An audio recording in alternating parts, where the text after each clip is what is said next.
Hello दोस्त, नमस्कार करती हूँ और स्वागत करती हूँ सरिता लोकगीत चैनल पे। आज हम बहुत ही प्यारा विवाह गीत सुनाने जा रही हूँ। गीत अच्छा लगे तो लाइक शेयर कमेंट जरूर करना और ज़्यादा से ज़्यादा शेयर करना और अपने दोस्तों के साथ भी शेयर करना। बहुत ही प्यारा है, एक बार जरूर सुनिएगा सर्च करके। और ये गीत दोनों ही चैनल पे जाएगा, लक्ष्मी देवी 1991 भी चैनल पे, सरिता लोकगीत भी चैनल पे। आप लोग दोनों ही चैनल को सपोर्ट करिएगा। लीजिए सुनिए और आनंद लीजिए इस गीत का। मोरे पीछा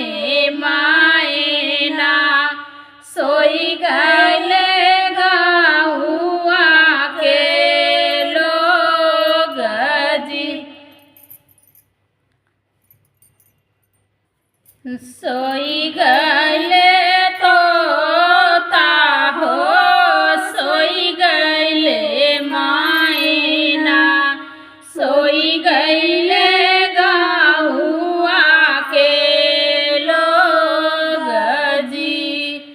एक नाही सोई बेटी के बाबा, जे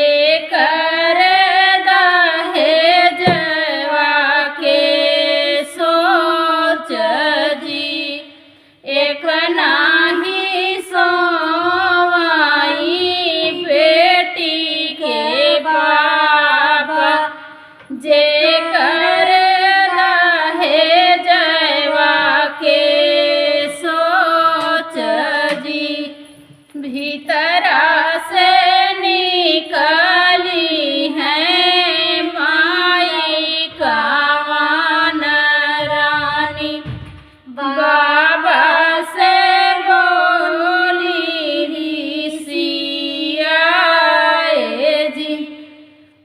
भीतरा से निकली है माई कावन रानी, बाबा से बोली ऋषिया जी। कैसे मोरे स्वामी नींद लगत है, कैसे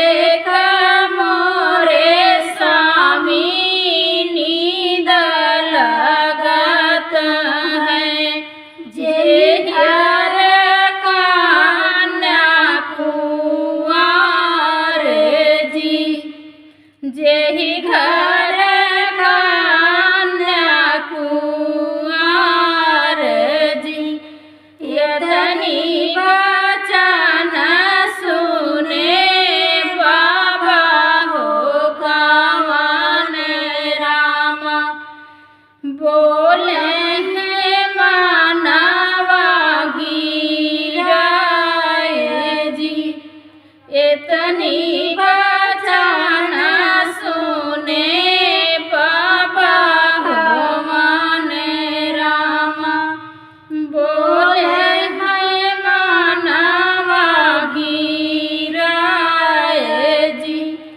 कुछ तो सोऊं धाना, कुछ तो मैं जागूं, कुछ तो सोऊं है धाना, कुछ तो मैं जागूं, कुछ तो दहेजवा के सोच जी। कुछ तो दहेज धाना, कुछ तो मैं जागूं, कुछ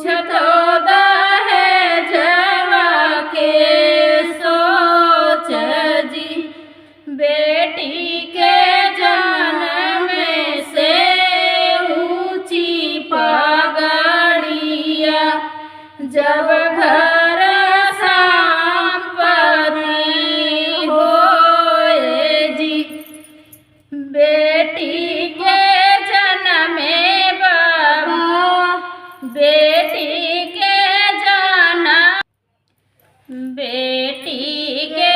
जन्म से ऊंची पगड़िया।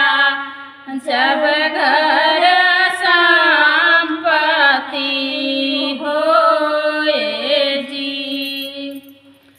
सोई गईले तो मोरे पीछावा रावाजे घनी बसवरिया हो।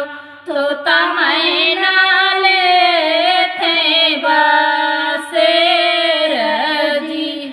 सोई गईले तो था हो, सोई गईले मायना, सोई गईले गाहुआ के लोग जी। एक नाही सोवाई बेटी के चाचा हो। जे करे दहेजवा के सोच जी। एक नाही सोवाई बेटी के चाचा। जे करे दहेजवा के सोच जी। भीतरा से निकली है चाची कावन रानी। बाबा से बोलई सियाए जी। भीतरा से निकली है चाची कावन रानी। चाचा से बोली सियाए जी।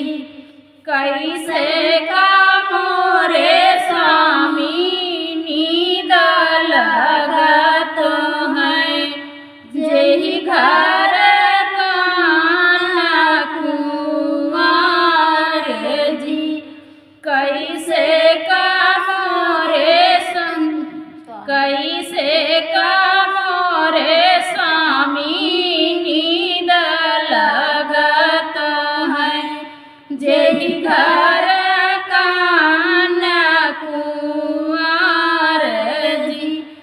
इतनी वचन सुने चाचा कावन रामा। बोलाई मानवा गिराए जी।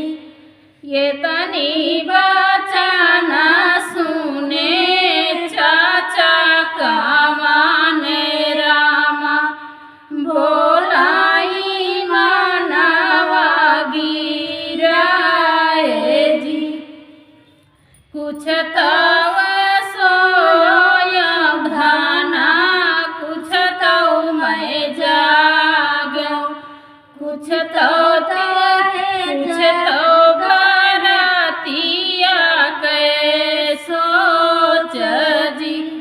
कुछ तो सोयूं धाना, कुछ तो मैं जाग्यो। कुछ तो भरतिया के सोच जी। बेटी के जन्म से ऊंची पगड़िया। जब घर संपत्ति होए जी। बेटी के जन्म से ऊंची पगड़िया। जब घर संपत्ति होए जी। मोरे पीछावा रावाजे घन बसवरिया। तो तमैना ले थे बसेर जी। सोई गईले तोता हो, सोई गईले माँ।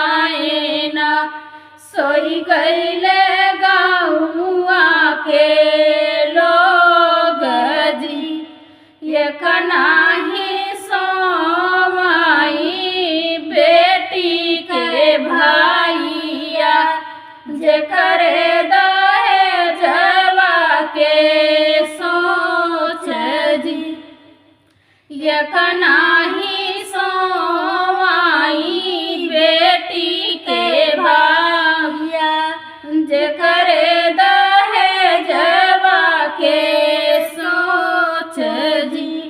भीतर से निकाली है भाभी कावन रानी, भैया से बोलै ऋषिया जी, भीतर से निकाली है भाभी कावन रानी, भैया से बोलै ऋषिया जी।